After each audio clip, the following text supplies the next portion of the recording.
Bienvenue sur OM5, on est ravis de vous retrouver tous les jours avec mes invités. Professeur Bastien est mon invité, il est le directeur du prélèvement et de la greffe d'organes tissus à l'Agence de la biomédecine. Professeur, bonjour. Bonjour. Alors avant de parler du sujet qui nous intéresse aujourd'hui, c'est-à-dire le don d'organes, je vous propose de regarder une petite vidéo et on revient juste après. Le bon moment pour dire à vos proches si vous êtes ou non pour le don d'organes, c'est maintenant. C'est maintenant parce que vous n'êtes pas en train de courir, de raconter une histoire, de galérer, de draguer, de travailler, de vous balader, de traverser, d'étudier ou de perdre 3-0. Non, vous êtes là, tranquille, devant votre télé, en train de regarder une pub. Et comme une carte de donneur, ça ne suffit pas, maintenant c'est vraiment le bon moment pour dire à vos proches si vous êtes ou non pour le don d'organes. Après, vous pouvez toujours attendre, mais ce serait dommage, car vous serez peut-être en train de passer le plus beau jour de votre vie. De rater votre bus, de jouer de la guitare double manche, de sympathiser, de rompre, de recommencer, de refaire votre photo de profil, de ramer, ou de sauter. Don d'organes, il suffit de le dire, maintenant. Le bon moment pour dire à vos proches si vous êtes ou non pour le don d'organes, c'est maintenant. Eh oui, c'est maintenant, hein. Donc on est pour, on le fait savoir, et on est opposé, on le fait savoir aussi. Alors professeur Bastien, l'Agence de la biomédecine, c'est quoi exactement ? Alors l'Agence de la biomédecine, c'est l'agence d'État qui dépend du ministère de la Santé et qui est en charge de tout ce qui touche le prélèvement d'organes et la greffe d'organes en France. D'accord. Et alors le don d'organes, il y a une pénurie en ce moment. Il y a eu des beaux jours une fois dans les dons d'organes ou comment ça se passe en réalité ? Disons que la greffe d'organes augmente chaque année en nombre, mais les progrès de la médecine font que les malades sont de mieux en mieux soignés, vivent de plus en plus longtemps, et donc il y a de plus en plus de gens qui ont besoin de greffes. Donc on augmente le nombre de greffes. D'accord. Depuis 2 ans, on fait plus de 5000 greffes sur l'ensemble du territoire français, mais il y a 19 000 personnes en attente sur l'ensemble du territoire. Alors ça veut dire que malgré le fait qu'on en parle tout le temps, on a l'impression que le don d'organes ça existe depuis Mathusalem et pour autant les gens ne font pas connaître leur avis sur la question.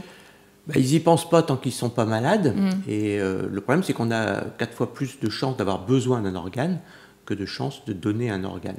Et donc il faut le faire et en plus c'est aussi éviter de transmettre un problème, une question à sa famille. C'est-à-dire qu'on prend la décision soi-même, pour soi, et on le fait savoir. Oui, on le fait savoir. Parce que ce qui est important, effectivement, c'est aujourd'hui, je vais bien, demain, je décède. Les médecins vont systématiquement poser la question à la famille qui reste, de savoir si j'étais d'accord pour le prélèvement d'organes. Alors, ce n'est pas systématique, c'est-à-dire que si vous mourrez d'un cancer, il n'y a pas de prélèvement d'organes possible.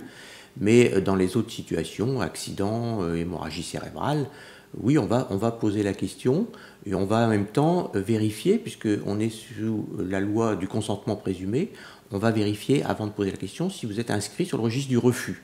D'accord. Si vous n'êtes pas sur le registre du refus, c'est que vous êtes donneur potentiel et donc on va vérifier votre position vis-à-vis de votre famille. Et pourquoi pas faire la même chose justement, puisqu'il y a un registre de ceux qui s'opposent, qui ne veulent pas. Pourquoi ne pas faire la même chose pour ceux qui veulent ? La loi avait ça prévu, évite à la limite quelque part de demander à la famille. Bien sûr.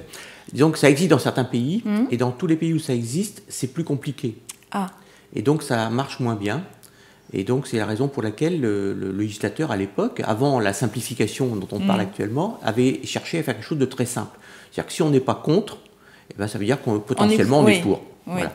Et simplement, ce qu'on cherche, c'est vérifier. Puis en même temps, c'est aussi un accompagnement de la famille. C'est-à-dire qu'il ne s'agit pas uniquement de poser une question, mais il s'agit aussi d'aider la famille à passer un moment difficile.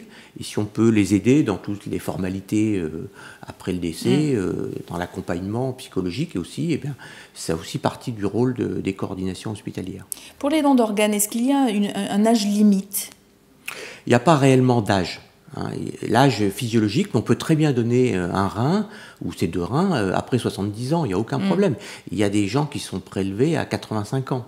Alors pour le rein, c'est encore un peu spécial parce qu'on peut faire des prélèvements sur une personne vivante aussi. On peut faire un prélèvement de rein sur une personne vivante, donc c'est le don du vivant, et ça se fait dans le cadre du cercle, on va dire, des proches.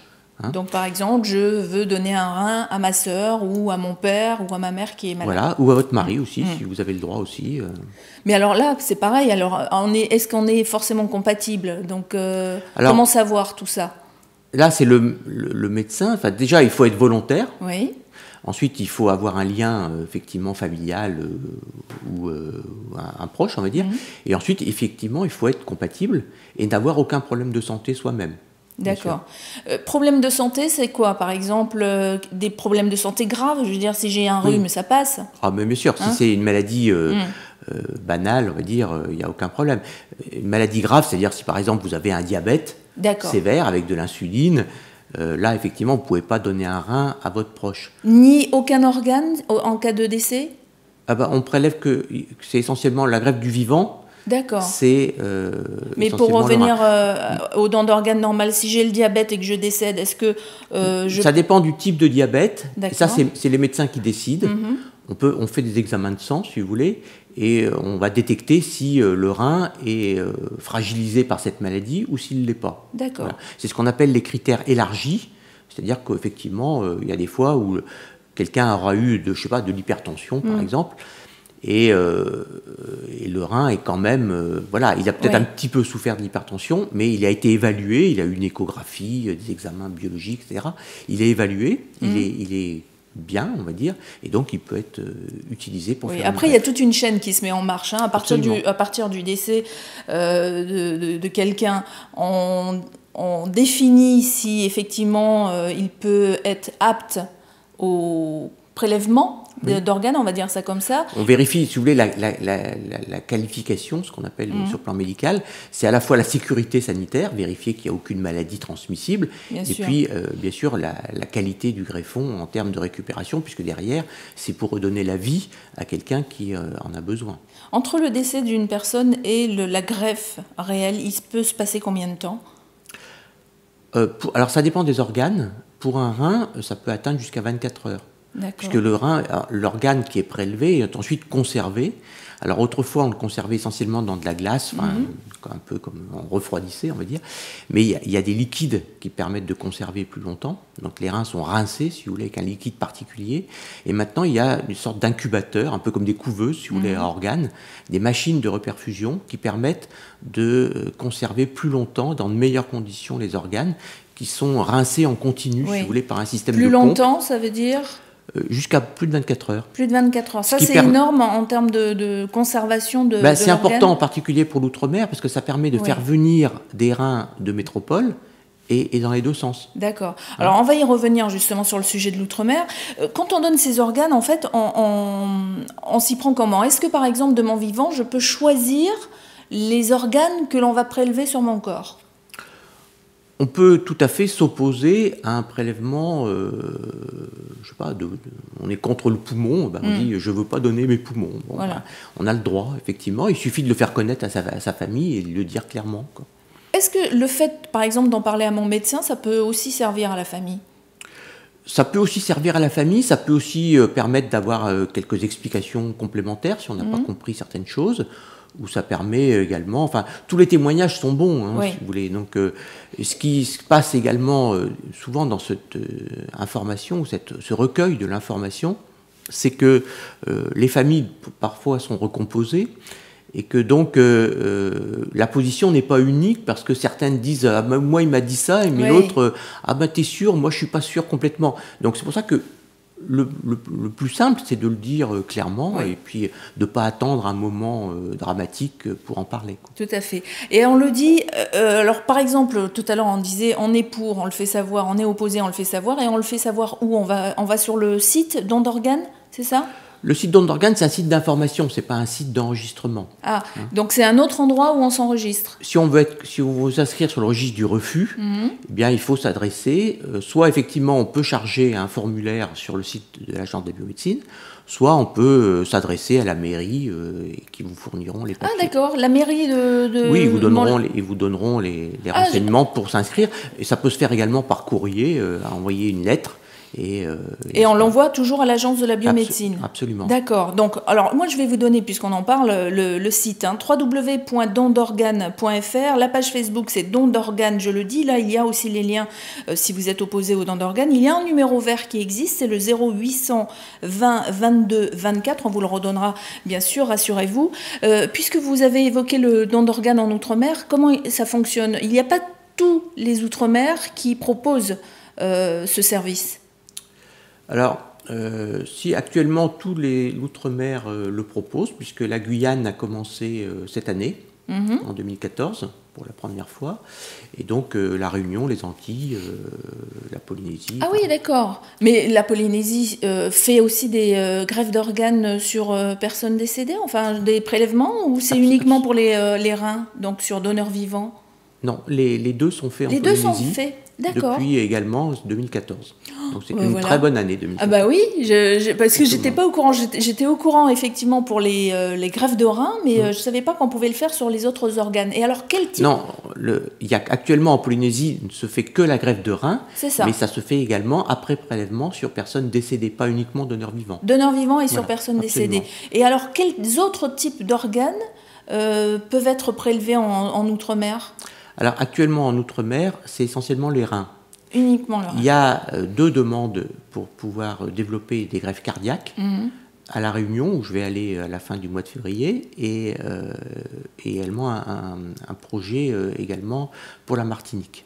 D'accord. Donc ça veut dire qu'il y a encore du travail à faire au niveau des Outre-mer par rapport au prélèvement d'organes, à l'information liée à tout ça. Il y a un gros travail puisque malheureusement l'incidence, la fréquence, si vous voulez, de la maladie rénale et de l'insuffisance rénale en Outre-mer est plus importante qu'en métropole. Elle est 2 fois plus importante parce qu'il y a plus de diabète et plus d'hypertension.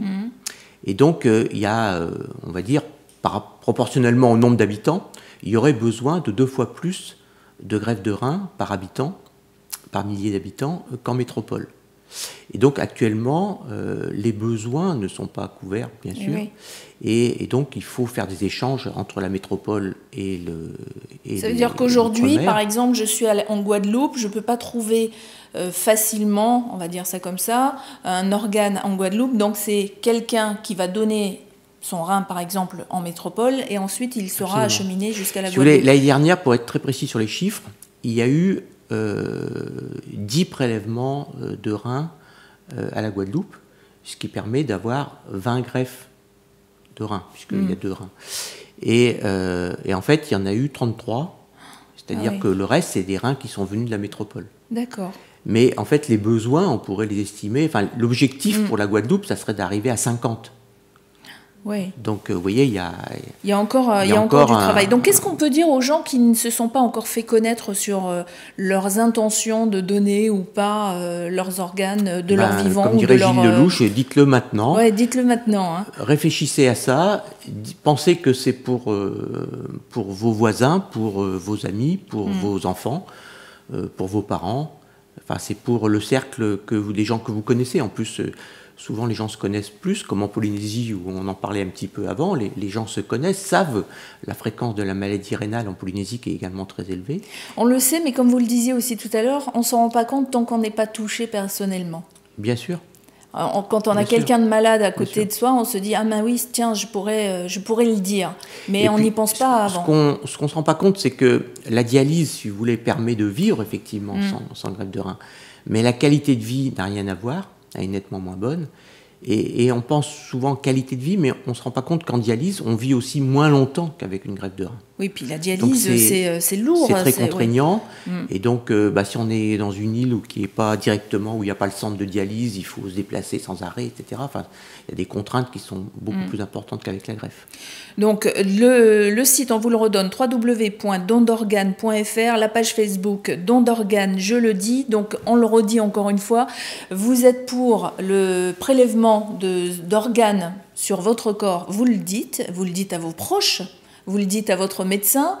Surtout, la question va se poser, c'est au moment du décès. C'est-à-dire que les gens, s'ils ne connaissent pas vos envies, peuvent refuser, alors que vous auriez pu Absolument. dire... C'est la principale cause actuellement de refus, d'ailleurs.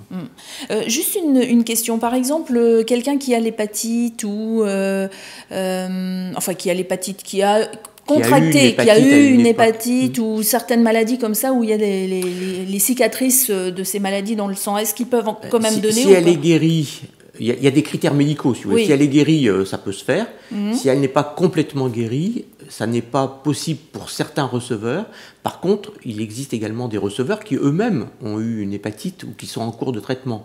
Donc ceux-là, si vous voulez, ne sont pas forcément, c'est ce qu'on appelle des greffes dérogatoires. C'est-à-dire que ça s'adresse à un nombre particulier. Mais ça peut aussi. Donc ça veut dire qu'il ne faut pas se dire, ah ben moi si j'ai non, il faut pas se dire, une maladie grave, j'ai eu quelque chose, je ne peux pas être donneur. Voilà. Non, c'est pas vrai, c'est au médecin de décider, mais il ne faut pas se mettre de limite. Ah ben ça c'est bien, c'est une bonne nouvelle, parce que c'est vrai qu'on peut se dire, ben non, moi j'ai eu quelque chose de grave à une époque, et puis comme c'est peut-être, comment on dit ça, il y a des traces encore des cicatrices dans notre corps, donc on peut se dire non, ben moi c'est même pas la peine, je le dis pas. Donc là il faut quand même le dire, hein. Dites-le même si vous avez eu une maladie, même si vous avez une maladie, parce qu'il y a peut-être quand même des choses à faire.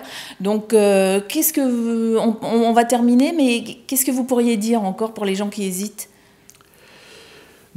Pour les gens qui hésitent, il faut dire que contrairement à ce qu'on pense, donner c'est souvent aussi un soulagement pour la famille après la mort. On ne le dit pas assez souvent, c'est une façon de donner un peu un sens à la mort, à un moment tragique, et donc c'est aussi un moyen de passer une étape. Ce qu'il faut dire également, parce que c'est une question qu'on n'ose pas passer, c'est que la restitution du corps à la famille est faite conformément à la volonté de la famille, donc il n'y a aucune... c'est fait comme une opération chirurgicale, si vous voulez. Donc on ne voit pas... Il y a un pansement, il n'y a pas de marque visible extérieure, et donc ensuite le cheminement vers le rite funéraire de la famille est respecté exactement comme elle le souhaitait, quoi. Voilà, merci en tout cas, professeur Bastien. Revenez nous voir si vous avez envie de communiquer encore un petit peu plus sur les dons d'organes. Donc on l'a dit, dans les Outre-mer, ça existe notamment pour les dons du rein, mais il y a beaucoup de demandes, donc il faut vraiment prendre ça en compte et faire connaître son envie. Donc on est pour, on le dit, on le fait savoir, on est opposé, on le dit, on le fait savoir aussi. Et si vous voulez plus d'infos, www.dondorganes.fr et la page Facebook, je vous le redonne, Don d'organes, je l'ai dit. Merci. Merci.